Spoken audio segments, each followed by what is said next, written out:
Hi, I'm so excited to be here today to talk to you about drones.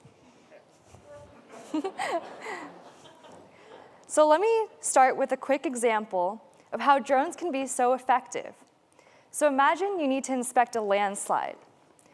In the past, humans had to risk their life in order to climb among unstable rocks and take pictures with their cell phone. When we bring in a Skydio drone, we can create a high-quality 3D reconstruction of the scene without risking any human lives. So this is just one example of how drones can be used for good.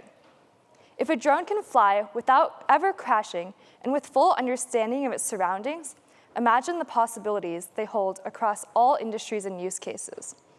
Our mission at Skydio is to make the world more productive, creative, and safe with autonomous flight.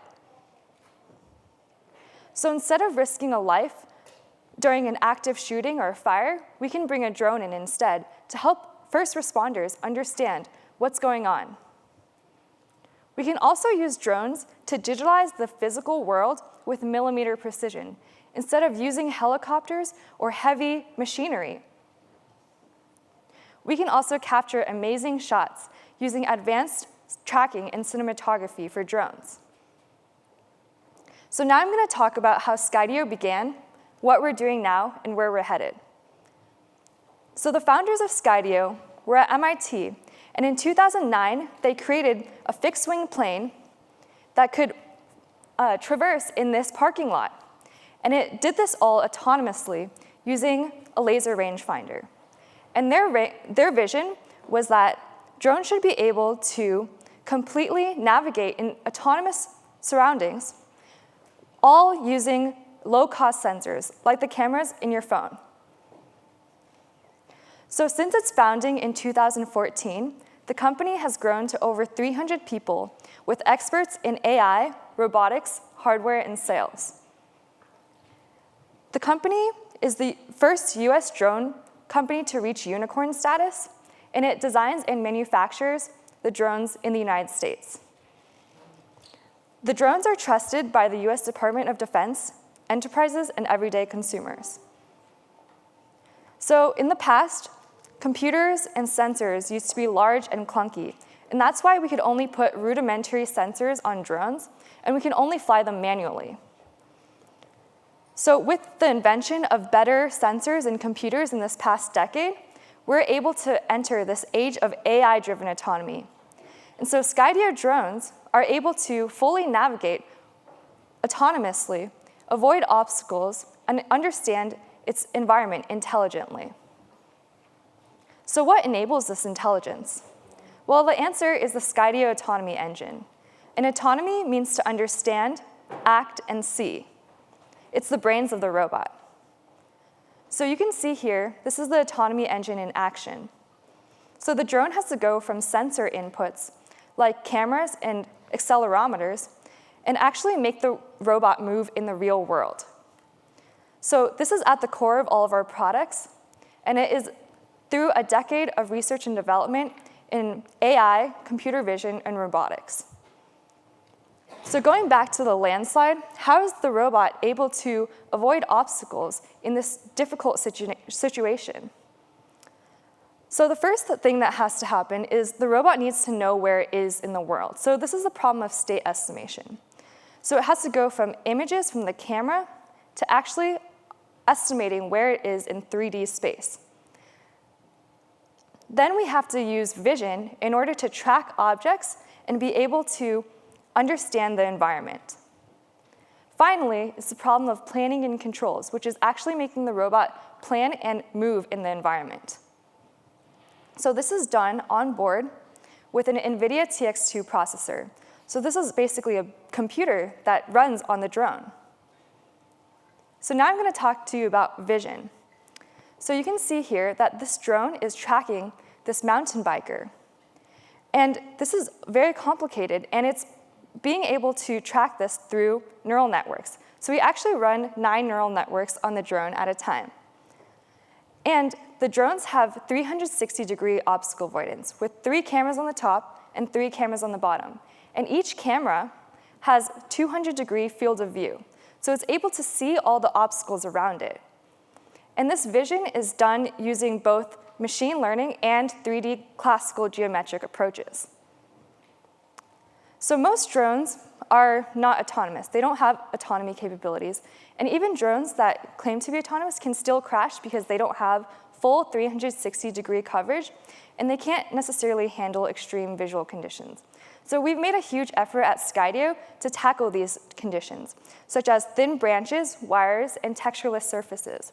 And this is really difficult for drones to be able to do. And we try to capture this through failure cases and improve our model. So now I'm going to talk about state estimation, which is the problem of knowing where the drone is in the world.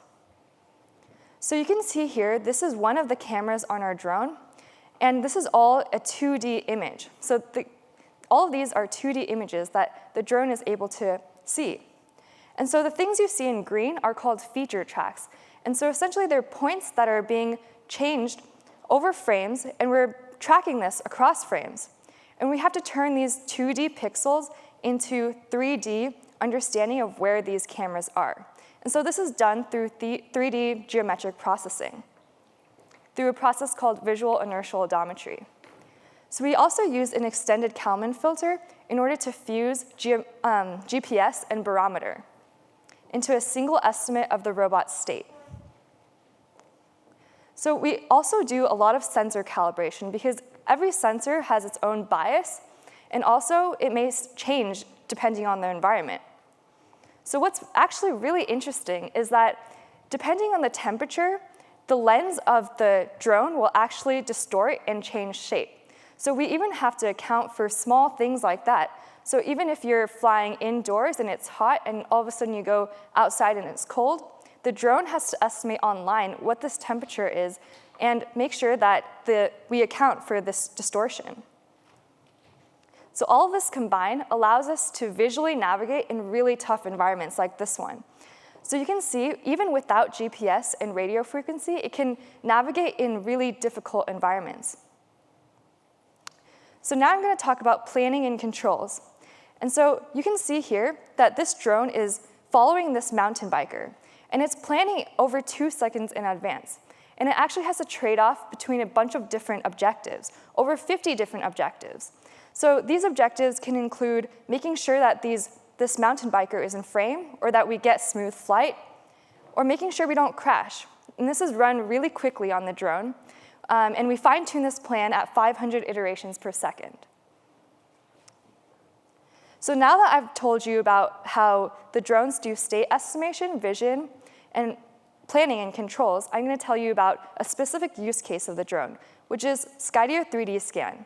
So what this allows is we can create a 3D reconstruction of anything in the physical world. So whether it be a bridge, a building, or a tower, we can put this all in a digital environment, as a digital twin. So why is inspection so important? Well, all around the world, there's crumbling infrastructure. So even earlier this year, a bridge in Pittsburgh collapsed. And a Skydio drone could have prevented this. It could have helped engineers understand the structural problems of this bridge. So how does 3D scan work? So it's actually quite simple.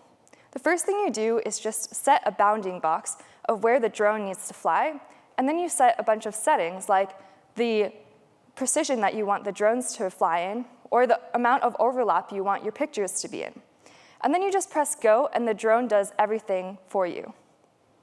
So this is better than traditional solutions of scanning, because in other solutions, they'll just fly on top of the scene that they're trying to capture, and they'll fly in a lawnmower pattern. So the drone is actually able to go through every single nook and cranny and take a picture of the surface.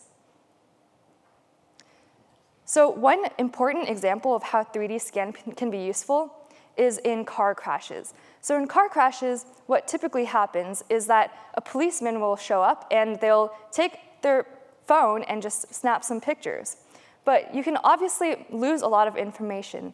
There's potentially crucial information that isn't taken in. So with Skydio drones, what happens first is that it explores the environment and creates this coarse 3D map. And you can see here that as the drone is moving, the map gets updated and gets continuously better. And then after it creates this map, it actually does this capturing. So it explores and plans every single surface and makes sure that it covers it to the precise resolution that you want with the desired overlap. So this is the final 3D model of all of the cars in this scene. So you can see that this is not only high fidelity, but this was actually done under 10 minutes. So you can create this really efficiently, and it's actually very practical to use. So how is data involved in all of this? Well, you can essentially think of robotics as a huge problem of using data, because everything that comes into the robot is data. But one thing that we use it for is simulation. So we actually run a lot of simulation on the drone, and it helps in development. So instead of having to create an algorithm and fly it in the real world right away, we put it in simulation and make sure that it passes this. And it also helps when we test in simulation for rare scenarios that is difficult to actually see in the real world. So we also do regression testing, and that allows us to make sure that if we make one change, we won't break other parts of the system. And we run these regression tests on continuous integration. So we also make use of flight logs, and actually there's a ton of data that comes into the drone. There's over 3,000 events that are logged each second. And all of this is stored in this thing called a logbook. And we can use this logbook and understand how our customers are using our drones, and also create statistical analysis of all these flight data in an aggregate way.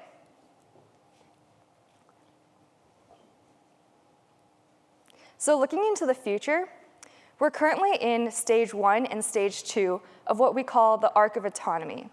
And this is essentially where we are now, where we fly a drone and it takes off autonomously, and we fly this one by one. And you have to be there.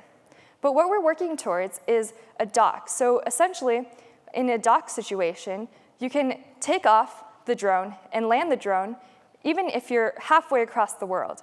And that allows for remote service. After that, we'll be working on multiple drones, and then eventually having drones as a service. So from construction to search and rescue to almost anything in your imagination, drones can be used for good. Thank you.